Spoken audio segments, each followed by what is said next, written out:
నమస్తే. Bharat nuclear power విషయంలో super power కావడానికి మరొక కీలకమైనటువంటి దశను చేరుకుంది. న్యూక్లియర్ సైంటిస్ట్ హోమీ జే బాబా కళ సాకారం కాబోతోంది త్వరలో, మరికొద్ది సంవత్సరాల్లో. అసలు ఈ ప్రాజెక్ట్ ఏంటి? ఈ ప్రాజెక్టు కనుక మూడవ దశ విజయవంతమైతే ప్రపంచంలోనే న్యూక్లియర్ పవర్ విషయంలో భారత్ను కొట్టేటువంటి దేశం ఏది కూడా ఉండదు. ఈ అంశాన్ని గురించి మాట్లాడదాం. దీనికి సంబంధించి తాజాగా ప్రధాని మోదీ కూడా ట్వీట్ చేశారు, సైంటిస్టుల్ని అభినందించారు. Let's talk. నాతో స్టూడియోలో అందుబాటులో ఉన్నారు మా రీసెర్చ్ అనలిస్ట్ ఆదిత్య కృష్ణ గారు. ఆదిత్య గారు నమస్తే. నమస్తే. ఎప్పుడో హోమీ జే బాబా గురించి మనం చాలా గొప్పగా చెప్పుకుంటూ ఉంటాం. ఆయన డ్రీమ్, ఆయన కన్నటువంటి కళ సాకారం కావడానికి మరొక అడుగు ముందుకు పడింది. సెకండ్ స్టేజ్లో క్రూషియల్ స్టేజ్కి చేరుకున్నాం ఈ కల్పకం ఫాస్ట్ బ్రీడర్ రియాక్టర్ ద్వారా. ఎందుకంటే ప్రపంచం అంతా ఈ రోజున యురేనియం గురించి మాట్లాడుకుంటుంది, మనమేమో థోరియం గురించి మాట్లాడుకుంటున్నాం. ఈ ప్రాజెక్ట్ సక్సెస్ అయితే ఏం జరగబోతోంది?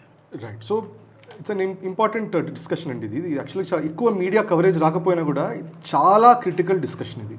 ఎందుకంటే ఇది ఈ ఎంటైర్ డెవలప్మెంట్ వల్ల మనకి ఎనర్జీ సెక్యూరిటీ కాదు, మనకి ఎకానమికల్గా కూడా ఇంపాక్ట్ ఉంటుంది, నేషనల్ సెక్యూరిటీ ఇంపాక్ట్ ఉంటుంది, మన మిలిటరీ పవర్ కూడా డిపెండ్ అవుతుంది. ఈ యొక్క డెసిషన్ వల్ల, ఈ యొక్క జరిగేటటువంటి ఈ సైంటిఫిక్ అచీవ్మెంట్ వల్ల ఇవన్నీ ప్రోగ్రెస్ అవబోతున్నాయి. సో దీని మీద డెఫినెట్గా అవగాహన అనేది ఉండాలి. సో మీరు అన్నది హోమీ జహాంగీర్ బాబా గురించి బేసిక్ కొంచెం ఆయన గురించి బ్యాక్గ్రౌండ్ మనం తెలుసుకుందాం. సో ఆయన కేంబ్రిడ్జ్కి వెళ్ళారు. కేంబ్రిడ్జ్కి వెళ్ళి ఆయన న్యూక్లియర్ ఫిజిక్స్ ఇవన్నీ చదువుకోవడానికి వెళ్ళినప్పుడు ఇదంతా వరల్డ్ వార్ 1 ముందర.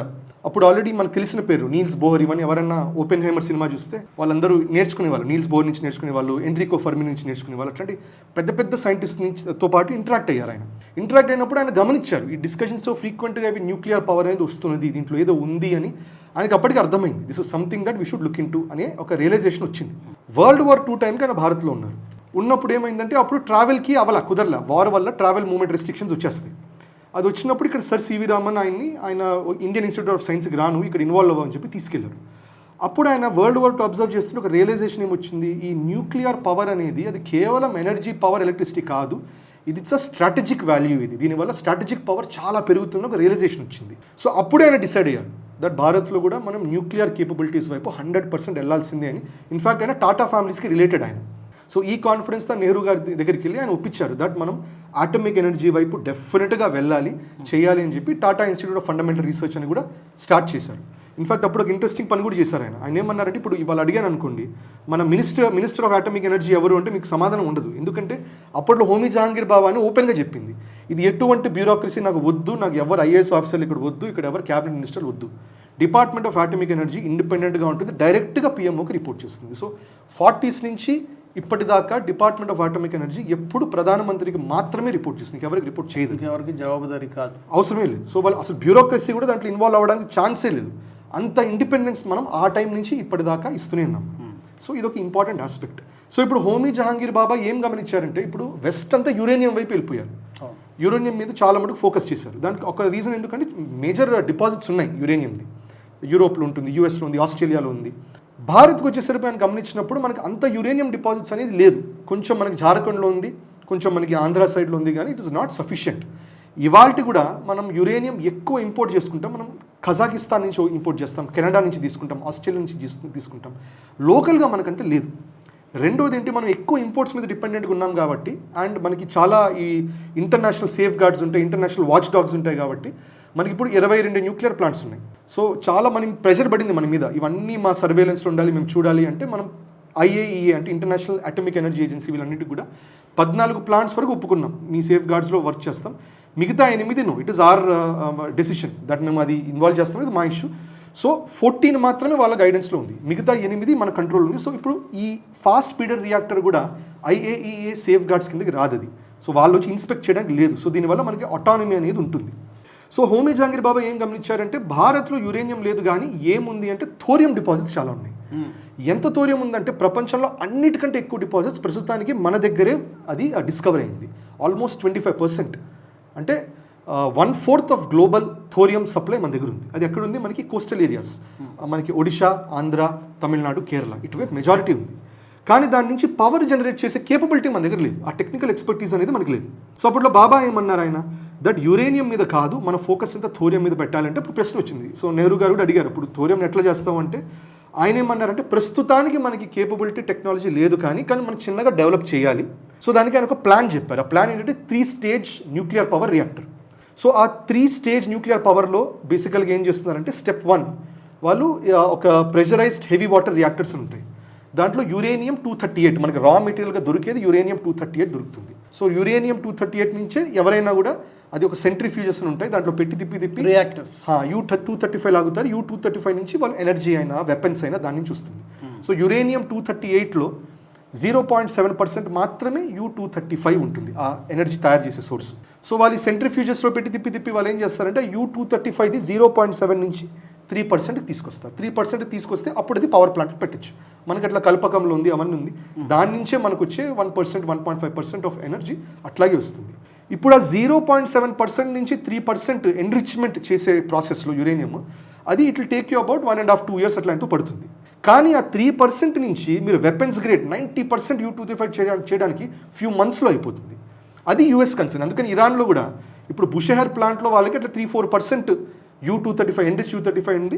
దాని బేసిస్ మీద వాళ్ళు పవర్ జనరేట్ చేస్తున్నారు. కానీ నటాన్స్, ఫోర్డో అండ్ ఇస్ఫహాన్ పైన ఉన్న ఏరియాస్లో వాళ్ళు అక్కడ ఆల్రెడీ 60% ఎన్రిచ్మెంట్ చేసేసారు. ఆల్మోస్ట్ క్లోజ్గా దగ్గరగా అయిపోయింది. ఇప్పుడు 60%, 90% ఎంతసేపు ఇట్స్ మ్యాటర్ ఆఫ్ 2-3 weeks. అదే వాళ్ళ మినిస్టర్ కూడా అన్నారు అప్పట్లో వార్ ముందర, మాకు 2 వారాల్లో అవసరమైతే చేసుకుంటాం, మేము ఆపుంచుతున్నాం ఇప్పటిదాకా వాళ్ళు అన్నారు. అది బ్లఫ్ కాదు, ఇట్స్ అ రియాలిటీ. సో బండిలాగానే కార్లో కూడా మనము న్యూట్రల్ గేర్ నుంచి మనం ఫస్ట్ గేర్కి వెళ్ళేటప్పుడు కొంచెం ఎక్కువ కన్సంప్షన్ అవుతుంది, పవర్ టైం ఎక్కువ తీసుకుంటుంది. కానీ ఫస్ట్ నుంచి 5th స్మూత్గా వెళ్ళిపోతుంది. అది సేమ్ న్యూక్లియర్తో కూడా అంతే. సో ఇప్పుడు మనం ఏం చేస్తున్నామంటే U238ని స్టేజ్ 1లో పెడుతున్నాం.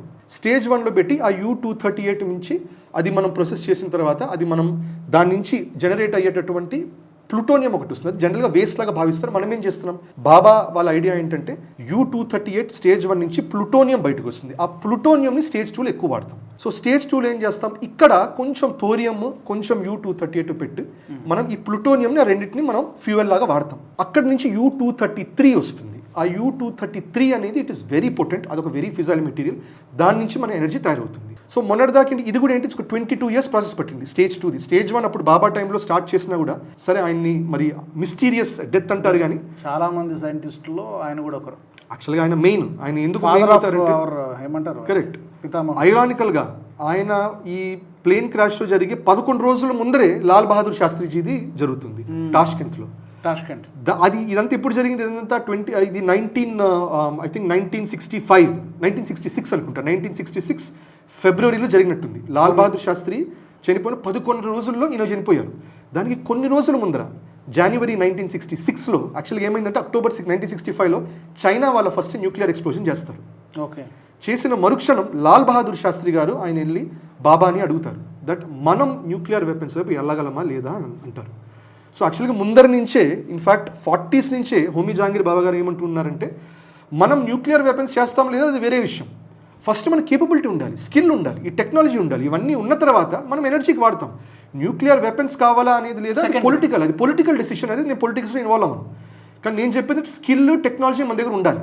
ఉన్న తర్వాత ఆ డెసిషన్ మీరు పొలిటికల్గా తీసుకునేది వేరే విషయం. సో బాబాకి ఇది తెలుసు అని తెలిసి, ఈ బాబాకి ఈ అన్ని ఇన్ఫర్మేషన్ ఉందని తెలిసి లాల్ బహదూర్ శాస్త్రి గారు ఆయన వెళ్ళి అడిగారు, చైనా చేసింది మరి ఎక్స్ప్లోజన్, ఇది మన పరిస్థితి ఏంటి అంటే, అప్పుడు హోమీ జహాంగీర్ బాబా ఓపెన్గా చెప్పిన స్టేట్మెంట్, నిజంగా మనం పొలిటికల్గా తలుచుకుంటే 18 నెలల్లో విచ్ మీన్స్ 1967 కల్లా మన దగ్గర న్యూక్లియర్ వెపన్స్ ఉండే కేపబిలిటీ డెవలప్ అవుతుంది అని ఒక స్టేట్మెంట్ ఇచ్చారు.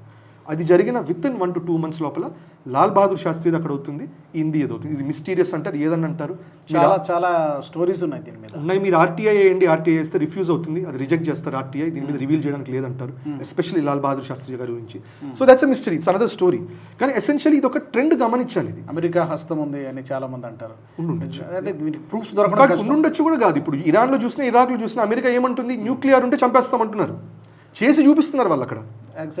రైట్. సో మన దగ్గర it is no more mystery. What we know is nuclear power అని వచ్చిన చోట న్యాచురల్గా జరుగుతుంది. మన జరిగిన వెంటనే ఇమీడియట్గా సడన్గా పాకిస్తాన్లో చాలా తెలివితేటలు వచ్చి వాళ్ళు సడన్గా ఓవర్నైట్ వాళ్ళు డెవలప్ చేశారు.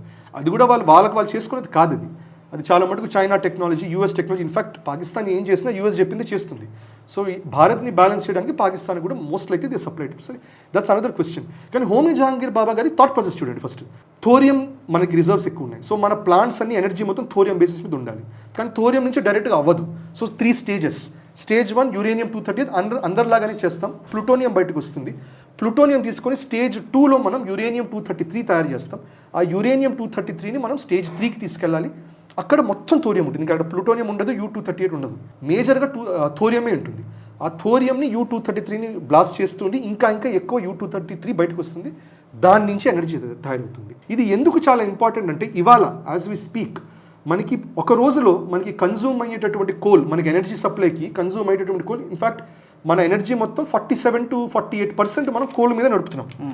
మిగతా 40-42%లో మనం సోలార్, విండ్, హైడ్రో ఇవన్నీ వీటితో పాటు 1-2% న్యూక్లియర్ ఉంది. ఫ్రాన్స్ 71% ఉంది న్యూక్లియర్ ఎనర్జీ, మనం 1-2%లో ఉన్నాం. సో ఈ 47% కోల్ ఏమంటున్నాం మనం దీంట్లో ఒక రోజులో మనం దాదాపుగా ఇఫ్ ఐఎమ్ నాట్ మిస్టేకెన్ మనం 25 లక్షల టన్నుల కోలు వాడి అది బర్న్ చేస్తే మనకి ఎనర్జీ వస్తుంది రోజు. కరెక్ట్. సో 2.5 మిలియన్ టన్స్ అంటే 25 lakh tons of coal is being burned every single day. ఇది మనం కాంట్రాస్ట్లో చేస్తే 1 ton ఆఫ్ థోరియం అది ఎఫిషియెంట్గా మనం ఎక్స్ట్రాక్ట్ చేయగలిగితే 1 ton థోరియంతో మనకు almost 35 lakh tons of coal energy వస్తుంది, రైట్. సో 1 డేకి మనం దాదాపుగా మనం 25 lakh టన్స్ ఆఫ్ కోల్ మనం బర్న్ చేస్తే ఎసెన్షియలీ 1 ton థోరియం కూడా మనకు అవసరం లేదంట. అంటే కన్సిడరింగ్ మనం ఎఫిషియెంట్గా చేయగలుగుతున్నాం, క్రిటికల్గా చేయగలిగితే ఇది. సో ఇది మనం చెప్పింది కాదు, ఇది రిపోర్ట్స్ ఉన్నాయి, దీని మీద స్టడీస్ ఉన్నాయి, దాని బేసిస్ మీద ఇది వచ్చింది. So that is what we're trying to achieve. చిన్నగా కోల్ డిపెండెన్సీ పోతుంది. ఇంకోటి ఏంటి, మనకి థోరియం అనేది అన్లాక్ చేసిన మరుక్షణం, ఆ పవర్ వచ్చిన మరుక్షణం నిర్భయంగా చెప్పచ్చు అందరూ ఈవీ వెహికల్స్లోకి వెళ్ళిపోండి. బికాస్ మనకి largest oil and gas consumption మనకి ట్రాన్స్పోర్ట్ సెగ్మెంట్లోనే జరుగుతుంది. ఇప్పుడు సబ్మెరీన్స్ కూడా న్యూక్లియర్ సబ్మెరీన్స్ వస్తున్నాయి, కార్స్ అవన్నీ ఈవీ కార్స్ ఉన్నాయి. ఇప్పుడు ఈవీ కార్స్ కొంతమంది అంటారు ఈవీతో ఏం లాభం, అక్కడ కోల్ కదా నువ్వు బర్న్ చేసేది, అక్కడ end of the day oil basis మీదనే కదా నడిపేది ఇవన్నీ అంటారు. బట్ థోరియం అనేది మనకు అన్లాక్ అయిపోతే నిజంగా ఆ ఆర్గ్యుమెంట్ అనేది బ్రేక్ అయిపోతుంది. సో ఇప్పుడు స్టేజ్ 2 మన నరేంద్ర మోదీ గారు అనేది క్రిటికాలిటీ వచ్చింది. క్రిటికాలిటీ అంటే ఏంటంటే ఫస్ట్ నుంచి చేస్తున్నాం, 22 years నుంచి చేస్తున్నాం. ఫైనల్గా ఇప్పుడు ఏంటంటే మనం ఎక్స్ట్రా ఫ్యూయల్ పెట్టకుండా ఫ్యూయల్ ఆటోమేటిక్గా జనరేటింగ్ మోర్, మనం దాని లోపల పంపించే ప్లూటోనియం కంటే ఎక్కువ ప్లూటోనియం బయటకు వస్తుంది. సో అది ఒక క్రిటికాలిటీ అనేది వెళ్ళింది. So criticality is a keyword న్యూక్లియర్లో. సో అది మనం అచీవ్ చేసాం. ఇప్పుడు స్టేజ్ 3 కూడా ఈజీగా, అంటే ఈ స్టేజ్ 2 ఇప్పుడు అడ్వాన్స్ అవుతుంది.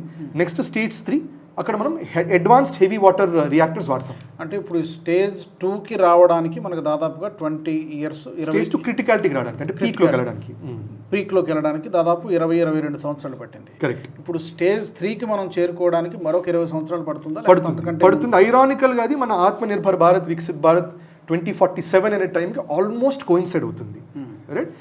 కన్సిడరింగ్ దట్ మిగతా దేశాలు మనతో ఎటువంటి ఇట్లాంటి ఇష్యూస్ చేయకుండా, ఎక్స్టర్నల్గా ప్రాబ్లమ్స్ చేయకుండా చేయాలి. So for example Kudankulam power plant పెట్టాం, ఇమీడియట్గా ప్రొటెస్ట్లు అయిపోయాయి. ఆ ప్రొటెస్ట్ వెనకాల చూస్తే గ్రీన్ పీస్ వీళ్ళందరూ ఇన్వాల్వ్ ఉన్నారు. వాళ్ళ వెనకాల ఫండింగ్ చూస్తే మీకు సోరోస్ ఫౌండేషన్ ఉన్నాయి, మీకు యూఎస్ వాళ్ళు ఉన్నారు, CISS ఉన్నారు. సో మీకు అట్లా అక్కడ ఒక ఇష్యూ. కాపర్ మీద మీరు డెవలప్ చేద్దామంటే కాపర్ స్టెరిలైట్ మీద ఒక ప్రొటెస్ట్ జరుగుతుంది, అది అక్కడ బ్రేక్ చేస్తారు.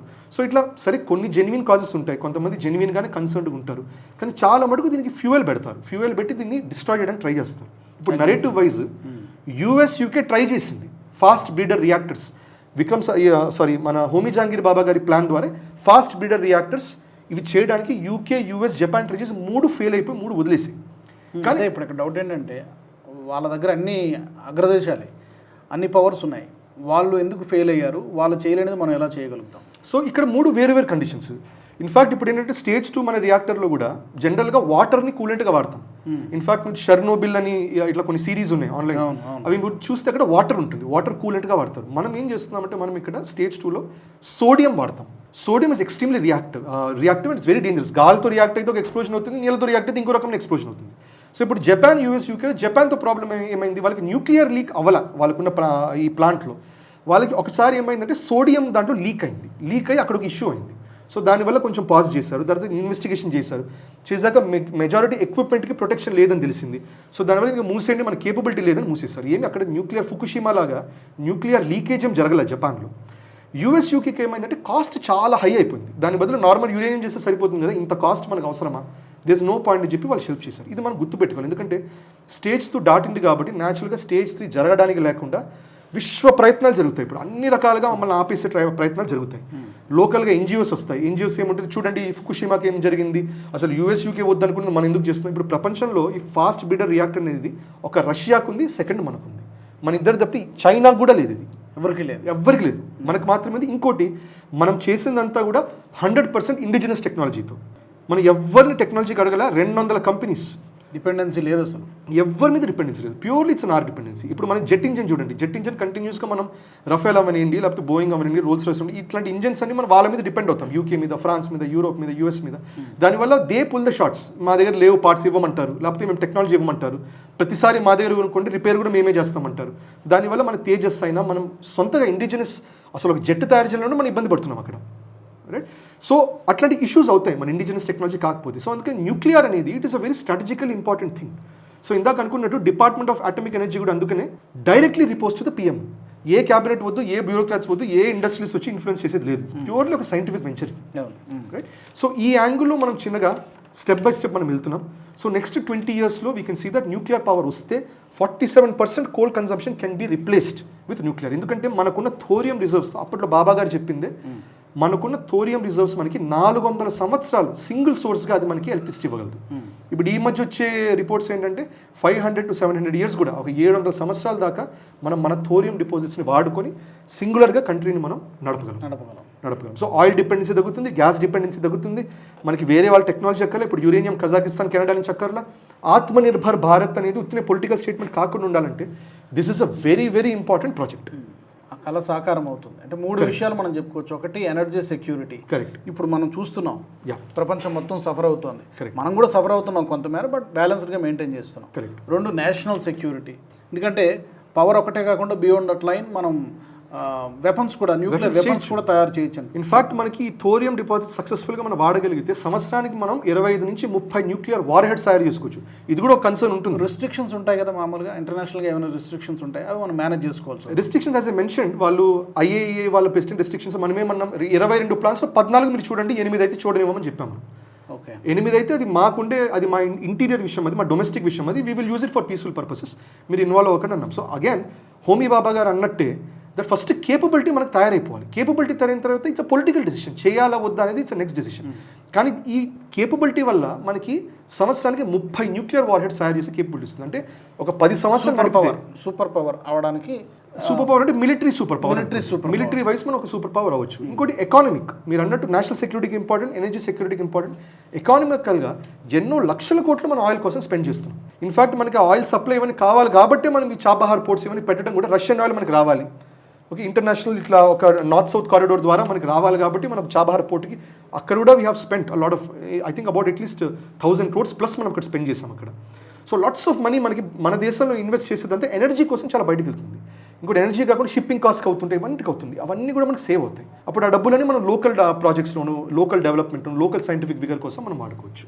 సో ఇక్కడ అందుకనే ఇట్స్ ఇంపార్టెంట్ దట్ ఇప్పుడు ప్రభుత్వం ఏం చేయాలంటే మనకి ఆల్రెడీ చేస్తున్న విషయమే ఏంటంటే మనం సైంటిస్ట్కి అబ్సల్యూట్ ఇండిపెండెన్స్ ఇవ్వాలి with in frameworks of national security. ఎందుకంటే ఇప్పుడు మనం చూస్తున్నదే ఇస్రోలో ఇప్పుడు చాలా రిపోర్ట్స్ వస్తున్నాయి దట్ మీరు ఇక్కడ ఇండిపెండెన్స్ ఇస్తున్నారు, వీరు వెళ్ళి బ్రాహ్మోస్ గురించిను మిగతా మిషన్స్ గురించిను వాళ్ళు దుబాయ్లో వేరే స్పై ఏజెన్సీకి అమ్ముతున్నారని చెప్పి నిన్ననే ట్విట్టర్లో ఒక అతను చాలా అగ్రెసివ్గా చెప్తున్నాడు. హోమ్ మినిస్టర్ నేను కంప్లైంట్ చేస్తున్నా, ఆయన నమ్మినారాయణ కేసు నాటి కేసు అయింది, ఆయన మీద కూడా కేసు ఏం పెట్టారంటే ఒక మైనర్ అమ్మాయికి వెళ్ళి డ్రగ్స్ అమ్మాయి రాత్రి 10:30 అని చెప్పి పాక్సో యాక్ట్ పెట్టి ఇవన్నీ పెట్టి లోపల ఇస్తారు. అవన్నీ ఫాల్స్ అని ప్రూవ్ అయ్యాయి.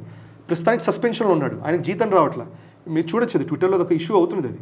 సో ఆయన ఓపెన్గా అంటున్నాడు, ఇస్రోకి దయచేసి మీరు ఇస్రో తిరువనంతపురం నుంచి వేరే చోట పెట్టండి, ఇక్కడ నన్ను కూడా ఎస్పీనార్ చేయమని చెప్తున్నారు, నేను చేయదలుచుకోవట్లేదని చెప్పి ఇక్కడ తిరువనంతపురంలో ఆయన ఓపెన్గా అన్నారు. ఇక్కడ ఉండే కమ్యూనిస్ట్ లోబే వాళ్ళు మన దేశానికి వ్యతిరేకంగా నన్ను కూడా చేయమంటే నేను చేయడానికి ఒప్పుకోలేదు.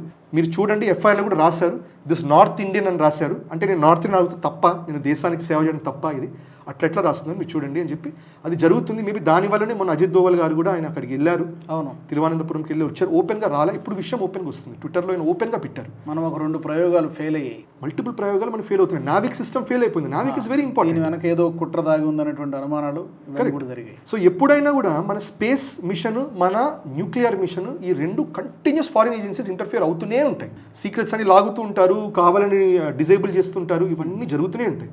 అది బయట వాళ్ళ నుంచి కాదు, లోపల మనలో ఉండే వాళ్ళకి ఎవరో ఒకరు ₹1-2 ఇస్తాడు, ఏదో చెప్తాడు, ఒక హనీ ట్రాప్ ఎక్కడో హనీ ట్రాప్ చేస్తాడు, ఆ వీడియో రిలీజ్ చేస్తా అని చెప్తాడు. మన వాళ్ళే మనకి అగెన్స్ట్, దురంధర్ సినిమా లాగానే వాళ్ళే వాళ్ళకి అగెన్స్ట్ చేస్తున్నట్టు. ఇప్పుడు దురంధర్లో మన వాళ్ళు అక్కడికి వెళ్ళి చేస్తున్నట్టు చూపిస్తారు, కానీ చాలా మటుకు ప్రాజెక్ట్స్ అక్కడ ఎట్లా జరుగుతున్నాయి, లోకల్ పాకిస్తాన్ వాళ్ళే డబ్బుల కోసమో లేకపోతే బేసిక్గా వాళ్ళకి దేశం నచ్చకో అక్కడ వాళ్ళ మీద ఏవో అక్రమాలు జరగడం వల్ల, అన్యాయాలు జరగడం వల్ల బై డిఫాల్ట్ వాళ్ళే దురంధరులుగా మారుతారు. లోకల్ పాకిస్తాన్ సిటిజన్సే, ఇక్కడ నుంచి బార్డర్ దాటాల్సిన అవసరం అది చేయట్లేదు.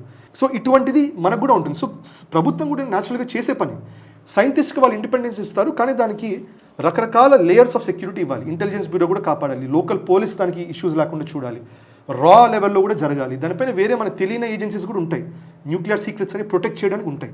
సో ఇవన్నీ ఓవర్ డ్రైవ్లో జరగాలి. ఇప్పుడు నెక్స్ట్ స్టేజ్ అది డెఫినెట్గా ఇప్పుడైనా కూడా లాస్ట్ స్టేజ్ అనేది అప్పుడే చాలా ఇబ్బందులు కలుగుతాయి, కలిగించేటట్టు చేస్తారు.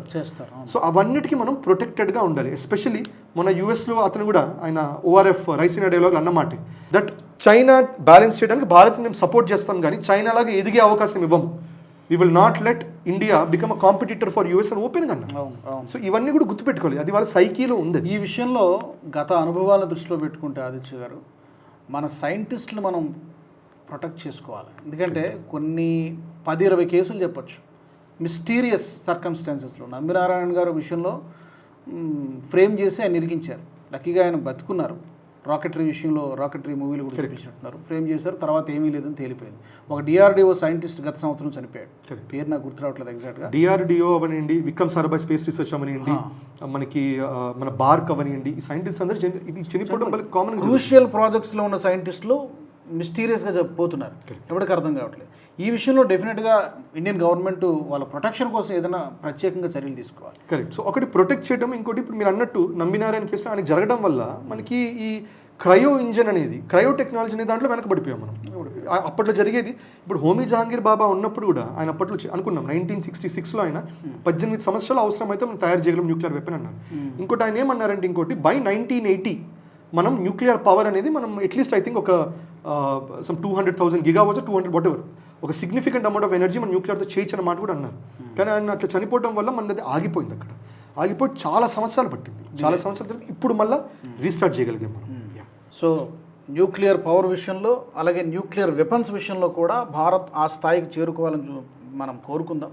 ఆ థర్డ్ స్టేజ్కి ఎంత త్వరగా వీలైతే అంత త్వరగా చేరుకొని ఒక సూపర్ పవర్గా, మిలిటరీ పరంగా కానీ ఆర్థికంగా కానీ అన్ని విధాలుగా ఒక బలమైనటువంటి శక్తిగా ఎదగాలని మనం కోరు. అది ఎదగాలి. అది ఎదగడానికి ప్రభుత్వం చేసే ప్రభుత్వం దాన్ని పని చేయాలి, సైంటిస్టులు చేస్తారు. అన్నిటికన్నా ఇప్పుడు ప్రజలు కూడా చేయాలి. ప్రజలు కూడా ఏం చేయాలంటే, ఇప్పుడు మనకి ఇంట్రెస్ట్ అనేది ప్లేన్ సినిమాలు లేకపోతే స్పోర్ట్స్ లేకపోతే ఇంకేవో ఉండకూడదు. మనలో కూడా యంగ్స్టర్స్లో కూడా చిన్నగా సైంటిఫిక్ టెంపర్మెంట్ అనేది పెరగాలి. ఎందుకంటే ఇటువంటి స్టోరీస్ మనం చేసేటటువంటి ఈ స్టోరీస్ లాంటివి పిల్లలకి తెలియాలి. హోమీ జహాంగీర్ బాబా స్టోరీ చదవాలి. అని 20లో ఉన్నప్పుడు కన్సీవ్ చేసిన ప్లాంట్ ఇది, 3 స్టేజ్ న్యూక్లియర్ పవర్ ప్లాంట్. ఆయన 30s కూడా కాదు, 20sలో కన్సీవ్ చేశారు. 30s కల్లా టీఐఎఫ్ఆర్ పెడదామని చెప్పి నెహ్రూజీని కన్విన్స్ చేస్తున్నారు ఆయన, రైట్? సో ఆ ఏజ్లో ఇప్పుడు మనం చూసుకోవాలి. మనం ఆంధ్రాలో, తెలంగాణలో మన స్టేట్స్ వరకు మనం చూసుకోవాలి. మన పిల్లలు మన 20sలో మన 30sలో వాళ్ళు ఏం చేస్తున్నారు, వాళ్ళు ఎట్ మ్యాక్స్ అచీవ్మెంట్స్ చేసినప్పుడు ఇమీడియట్గా యూఎస్ వాళ్ళు లాక్కొని తీసుకెళ్ళిపోతున్నారు వాళ్ళు. అక్కడ గూగుల్లో ఇవేమంటున్నారు, మళ్ళీ టైం బ్యాడ్ అయినప్పుడు ఆరకుల్ మన 30,000 మంది తీసేసింది, అట్లా మళ్ళీ తీస్తారు. సో అక్కడ దేశభక్తి రావాలి, ఇంకోటి సైంటిఫిక్ టెంపర్మెంట్ పెరగాలి. దాంతో భారత్ చాలా ముందడుగులు వేస్తుంది. సైంటిస్టులకు కూడా ఫ్రీ హ్యాండ్ ఇచ్చేసేయాలి. ఇందులో పొలిటీషియన్స్ ఇన్వాల్వ్ ఎక్కువ కాకుండా, ఆపకుండా ఫ్రీ హ్యాండ్ ఇచ్చేస్తే డెఫినెట్గా ఆ డ్రీమ్ నెరవేరుతుంది. Thank you very much Aditya గారు. మరి ఈ ఎపిసోడ్కి సంబంధించి మీ వాల్యుబుల్ ఫీడ్బ్యాక్ని, మీ సలహాలని, సూచనల్ని, మీ అభిప్రాయాల్ని తప్పకుండా కామెంట్ సెక్షన్లో పెట్టండి. వచ్చే ఎపిసోడ్లో మరొక ఇంట్రెస్టింగ్ టాపిక్తో మళ్ళీ మనం కలుద్దాం. జై హింద్. ఈ వీడియో మీకు నచ్చినట్టయితే లైక్ చేయండి, 10 మందికి షేర్ చేయండి. అలాగే కామెంట్ల రూపంలో మీ అభిప్రాయాలను మాతో పంచుకోండి. Nationalist hub group of channels ను సబ్స్క్రైబ్ చేసుకుని తెలుగునాట జాతీయవాద జర్నలిజాన్ని ప్రోత్సహించండి. ఈ వీడియో కింద ఉన్న బెల్ ఐకాన్ పై క్లిక్ చేయడం మర్చిపోవద్దు.